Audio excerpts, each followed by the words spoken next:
വിമർശനങ്ങളൊന്നും സഹിക്കാൻ കഴിയുന്നില്ല എന്നുള്ളൊരവസ്ഥയിലേക്ക് അവർ മാറുന്നു, അല്ലെങ്കിൽ അവരങ്ങനെയാണ് എന്നുള്ളതാണ് ബലഹീനരായ തോറ്റു പോയിക്കൊണ്ടിരിക്കുന്ന പുരുഷന്മാരുടെ 5 കാരണങ്ങൾ ഞാൻ പറഞ്ഞുതരാം. ഒന്നാമതായി അവർ പറ്റില്ല പറ്റില്ല പറ്റില്ല എന്ന് പറഞ്ഞുകൊണ്ട് ജീവിച്ചുകൊണ്ടേയിരിക്കും. ഇതാണ് അവരുടെ ഏറ്റവും വലിയ ബലഹീനത എന്ന് പറയുന്നത്.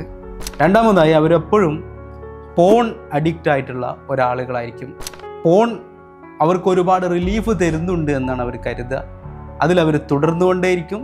അതിൽ നിന്ന് മുക്തമാവാൻ ഒരു അവസരം കിട്ടിയാൽ പോലും അവരതിൽ നിന്ന് പുറത്തു കിടക്കില്ല. കാരണം അതൊരു സ്ട്രെസ് റിലീഫാണെന്ന് അവർ കരുതപ്പെടുന്നത്. ഞാൻ മാത്രമാണ് ഇര എന്ന് പറഞ്ഞിരിക്കുന്നതാണ് മൂന്നാമതായി അവരിൽ കാണുന്ന ലക്ഷണം. അങ്ങനെ അവർ മറ്റുള്ള ലഹരികൾക്കടക്കം അടിമപ്പെടുന്നു. തുടരെ മറ്റുള്ളവരെ പരിഹസിച്ചുകൊണ്ടേയിരിക്കുന്നതാണ് നാലാമതായി അവരിൽ കാണുന്ന ബലഹീനത. അഞ്ചാമതായി വിമർശനങ്ങളൊന്നും സഹിക്കാൻ കഴിയുന്നില്ല എന്നുള്ളൊരവസ്ഥയിലേക്ക് അവർ മാറുന്നു, അല്ലെങ്കിൽ അവരങ്ങനെയാണ് എന്നുള്ളതാണ് ബലഹീനരായ പുരുഷന്മാരുടെ ബലഹീനത എന്ന് പറയപ്പെടുന്നത്. ഇത്തരം അവസ്ഥകളിലൂടെ കടന്നു പോകുന്നവർ അതിനെ തിരിച്ചറിയുക എന്നുള്ളതാണ് സൊല്യൂഷൻ.